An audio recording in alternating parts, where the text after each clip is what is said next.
Hey there, welcome back. So today I wanted to talk about the idea of listening to your body. This video will come in two parts. One is why and the other one is how. So today we will talk about why. So why is it important to listen to your body? I think this is a super interesting question. First of all, for me, it's super fundamental for my approach of movement and well-being. Being able to listen to your body is something that doesn't come easy for a lot of people, but it is for me a key because your body can tell you so much about your own situation, and it is also where tension builds up or discomfort and a lot of other things. So starting with our society, I think it is super interesting that listening to your body is something very much overlooked or not actually applied in reality, even though in a lot of yoga practices it is emphasized that you should soften or stay easy or do what feels good, but at the same time it's not really practiced. So why is that? So we have, I think, a tendency in our society to not only divide mind and body. I mean, there are two things. What is happening, what you think, not necessarily is what you feel, or what you feel can be altered by what you think. So these are two things, but at the same time, as I said, there's a big, strong relation between those two. And for me, in my experience, what I saw is they have an equal value. And this is where it is very interesting. For me, the mind does not, or is not superior to the body, but they are just as much valuable or important because one really equally affects the other one. And this is something, if you, once you start to think about your body just as, valuable in the signal that it sends to you, you start to listen to it, or you start to appreciate it differently. Again, the how do we listen to the body is for the next topic, for the next video.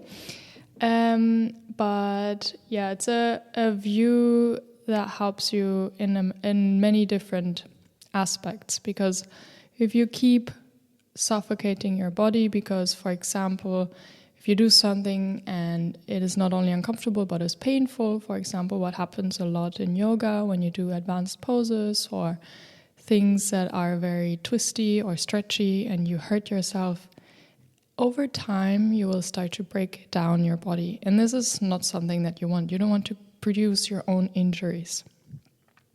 So now from the bubble of the society, I would like to go over to the bubble of healing because your body is a huge helper for you regarding healing, because it tells you when it is in pain, it tells you when it has an issue.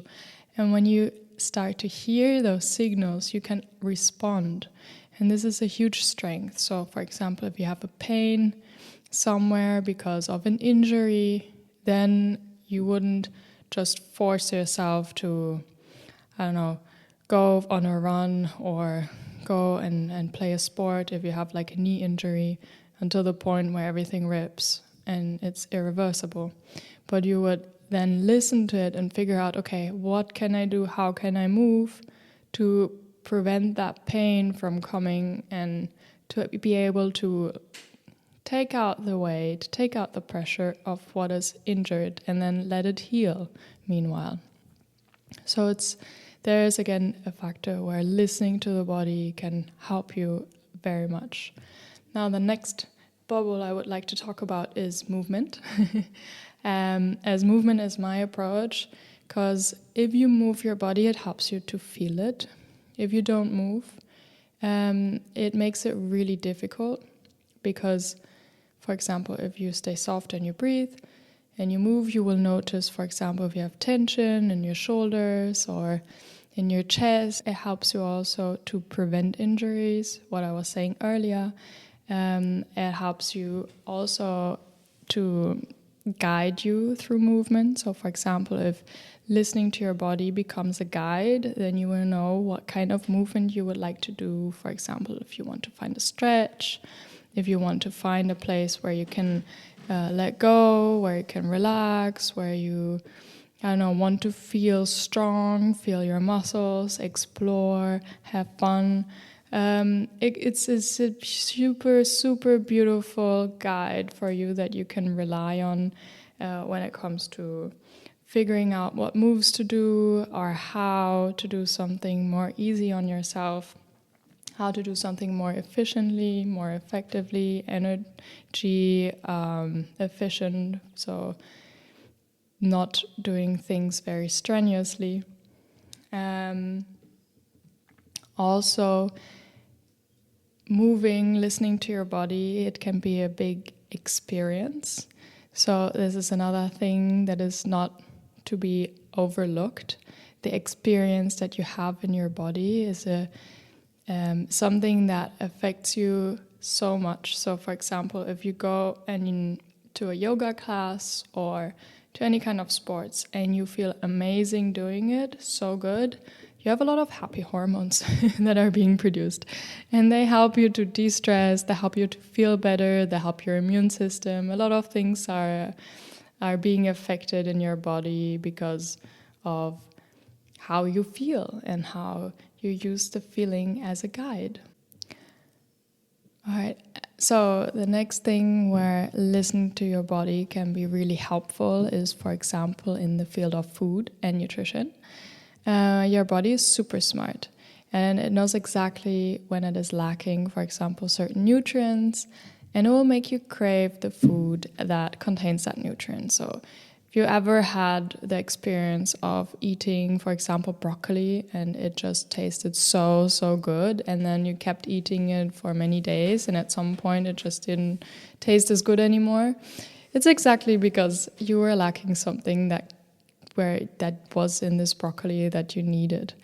And once you start to be more in touch with your body and your needs, it's a super, also again, a nice guide. It's a nice guide that takes a lot of pressure away from your mind of having to think, okay, what do I have to eat to be healthy? What do I have to eat to reach whatever? But it will put you into a state of balance. And this is super relieving. It takes a lot of stress away. It takes a lot of energy and thought away when you start to just listen to your body. And I know I just say just listen to your body. Again, the how will come. Then also, for example, in the realm of meditation, listen to your body can be, again, a very helpful tool. For a lot of people, meditating means that you sit still, don't move, and don't think about anything. That is very difficult. And a lot of people are not able to do that, including me, because my mind at some point will think about something. Whatever comes that it sees, it will think about it. But when you use your body and listening or feeling into your body as a tool, this changes so much. So just for example, sitting comfortably and soft and breathing, the small movement that comes when you breathe and focusing on your breath and what the breath does in your body takes your mind exactly into the presence, into yourself, where you want to have it when you meditate. You want to be present, you want to be in the moment, you want to not think about your washing or your homework or your work. So you just want to think and feel and be present and get ease and balance into yourself. Just being in harmony with yourself. So listening to your body is a super useful tool. Makes it much, much easier. And it is also very calming and very enjoyable. Another thing that it does also when you start to focus on your breath, it shows you if you are tense somewhere. So your body is a good marker for the level of tension or where you hold tension and why, and how you don't actually need it, and how to resolve it. So again, if you meditate and you notice how you're just holding onto your shoulders, this becomes very visible and noticeable, because when you breathe, you don't move. And it helps to be able to then respond again to that. So the last topic that of the whys, why listening to your body is such a great thing to have in your toolbox. It is the body feeling. So we say in German Körpergefühl. And this helps you, for example, to be stable, balanced, also to just move elegantly. So there are a lot of visual aspects of that as well, but also it is a feeling that you can have in your skin, a relation with yourself, a relation with your body, an image you have of yourself. So this body feeling, and it's something that you can achieve through listening to your body and responding to it. So for example, if you listen to what your body craves to eat, you will be so much more at ease, so much more peaceful, and you will eat things that make you healthy, that make you feel good, and not obsess about, for example, the amount of calories or proteins that you eat. And it will also bring you into a state of balance, for example, weight-wise, or just in general, feeling your body becoming more healthy and more beautiful. And it just in general puts a lot of ease and harmony into your relationship with your body, because suddenly you put the focus on it feeling good, being healthy, being well, and not so much on ideas that you force onto the body because your mind is superior to the experiences that you have. Thank you very much. I hope you had a insightful and great session. And I'm very curious how you will like it. If you have questions, let them in the comments below.